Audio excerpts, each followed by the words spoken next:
Cara, não tem comentário. Isso aqui hoje é o que as pessoas estão vivendo, né?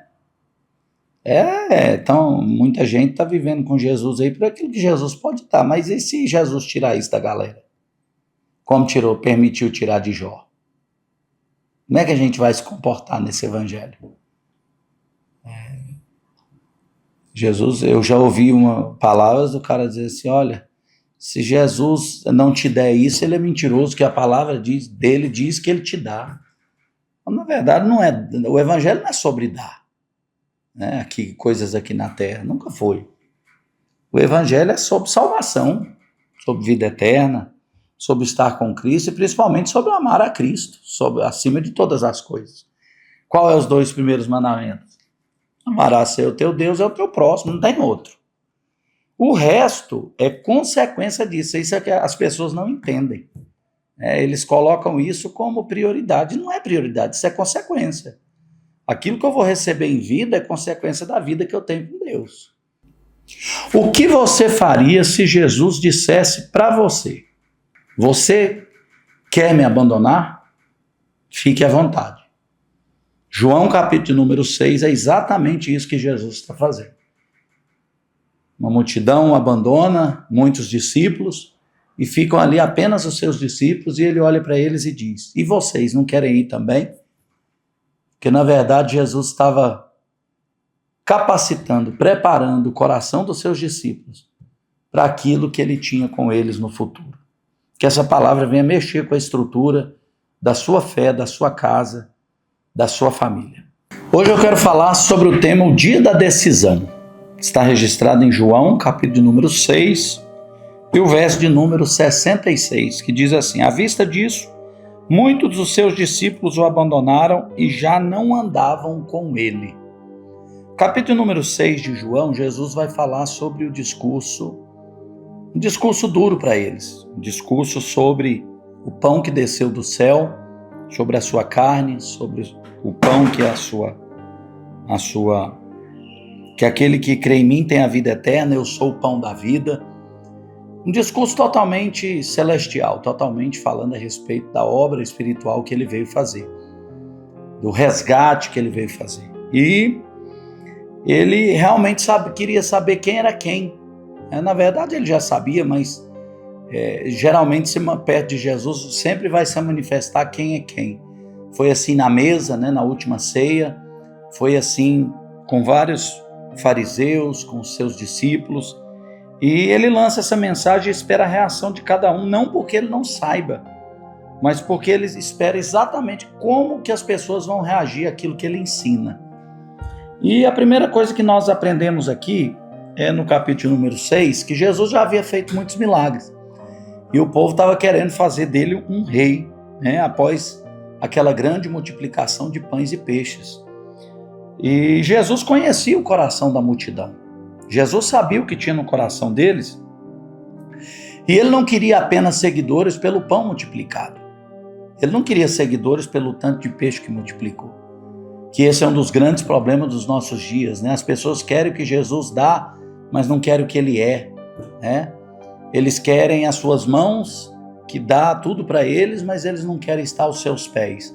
Então Jesus vai ensinar uma lição aos seus discípulos.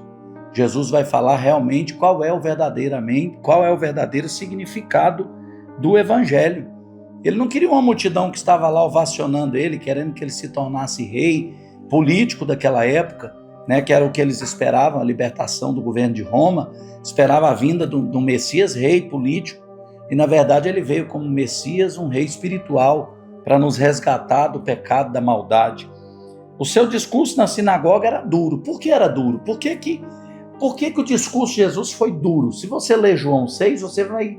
Mas peraí, mas por que o discurso de Jesus para eles foi tão duro? Primeiro, ele veio falar que ele não veio fazer sua vontade. Ora, como que um rei, um Messias, não veio fazer a sua própria vontade? Então esse é um motivo do discurso de Jesus ser duro. Segundo, ele não falou de coisas terrenas. Lembra quando eu disse que eles esperavam um rei terreno? Pois é, Jesus não falou de coisas terrenas, Jesus falou de coisas espirituais. Olha o verso de número 47. Em verdade, vos digo, quem crê em mim tem a vida eterna. Verso 48. Eu sou o pão da vida. verso 63. O Espírito é o que vivifica. A carne para nada presta, para nada aproveita. As palavras que eu vos tenho dito são Espírito e são vida. Então o discurso de Jesus era duro, por quê? Porque ele não veio falando nada daquilo que eles queriam, né? Eles esperavam que a partir do pão e peixe ali, o pau ia quebrar, Jesus ia tomar o poder e na verdade Jesus não veio fazer isso. Na verdade ele veio nos resgatar do pecado, do juízo, da mentira, né, do engano. Então a partir desses momentos, muitos já não andavam com ele. Talvez você que me assiste hoje conheça alguém, ou talvez você seja esse alguém, que por causa de uma frustração, por causa de desejos que você foi para a casa do Senhor, conheceu, teve contato com o Evangelho, e talvez você não tenha recebido, ou essa pessoa não recebeu aquilo que ela sonhou, aquilo que ela esperou, e essas pessoas hoje elas já não andam com Jesus. Elas já não pregam mais o Evangelho, elas já não vivem mais o Evangelho. E não foi por causa de uma fraqueza, foi porque ela se tornou uma apóstata. Na verdade, ela esperava um Jesus numa visão de um coach, aquele que te dá, aquele que te faz, aquele que... E Jesus não é isso. Jesus veio dar um choque de realidade naquela galera, naquela multidão. Mas mais do que isso, Jesus deu um choque de realidade em seus discípulos. Porque a multidão está aí para milagres, para esses grandes acontecimentos, mas discípulos está em qualquer situação, em qualquer momento, seja ele qual for. Então eles já não andavam com eles. Jesus, ele quer realmente saber o que nós queremos. O que nós queremos com Jesus? A pergunta que eu sempre faço na minha igreja: o que você quer com Jesus? Por que nós servimos a Jesus?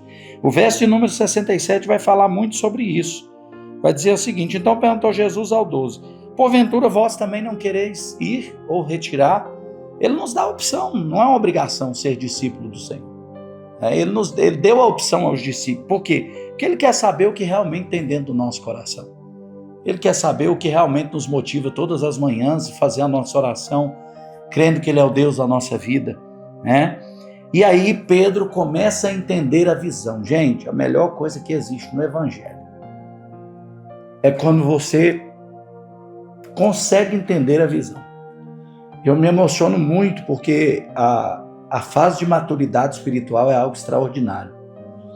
Quando você deixa de seguir a Jesus por aquilo que ele pode te proporcionar. Onde as coisas que ele te dão ou deixa de te dar já não tem tanto significado assim. Exatamente isso. Pedro olha para Jesus e diz: Senhor, para quem iremos nós? Se só o Senhor tem palavras de vida eterna. Pedro começou a entender a visão, que Jesus estava aqui para nos dar a eternidade. E hoje eu te pergunto, por que você segue a Jesus? Por que eu sigo a Jesus? O que nos motiva ler uma palavra, dizer que somos evangélicos, dizer que somos cristãos? O que Jesus significa para mim e para você? Um amontoado de dinheiro, uma mala de dinheiro, um cartão de crédito, conexões financeiras? O que ele significa para nós?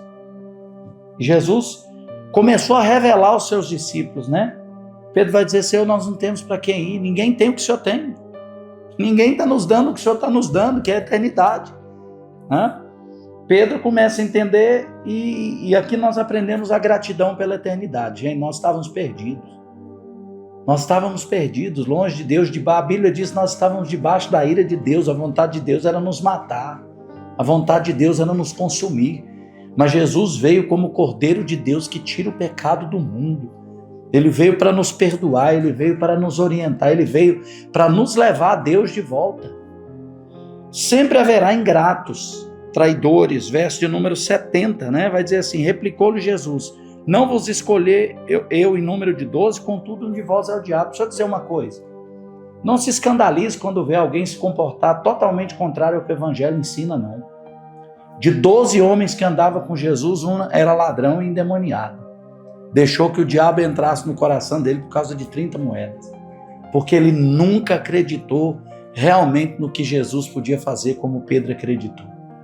Na verdade, ele estava lá por aquilo que Jesus pudesse dar para ele, como talvez status, dinheiro e assim sucessivamente. E aí, quem fica com ele vê e ouve o que ninguém viu e que ninguém ouviu. O que os 12 discípulos, o que os 11 discípulos viveram, permanecendo com Jesus, Judas nunca pôde viver. Aqueles discípulos que foram embora nunca puderam viver. Porque 1 Coríntios capítulo 2 vai dizer: nem olhos viram, nem ouvidos ouviram e nem jamais penetrou em coração humano o que Deus tem preparado para aqueles que o amam. Eu espero que essa palavra mexa com a sua estrutura. Eu espero que essa palavra ele mexa com a sua fé. Que você hoje, que eu hoje possamos fazer uma reflexão profunda do porquê nós servimos ao Senhor. Do porquê nós estamos em uma igreja, do porquê nós estamos tendo Jesus como regra de fé, falando que somos cristãos. Realmente, quem nós somos, o que nós somos, por que nós estamos. É o dia da decisão. Jesus, aquele dia foi um dia fundamental para Jesus saber quem eram os discípulos que estavam com ele, embora ele soubesse, mas que se jogasse para fora, se revelasse. Vai ter vários momentos da nossa caminhada que Jesus vai nos fazer jogar para fora tudo aquilo que tem dentro de nós. Ou verdades terrenas, seguimos a ele por coisas terrenas, passageiras, ou estamos com ele por causa da eternidade, para a salvação eterna. Que Deus te abençoe você, abençoe sua família, em nome de Jesus.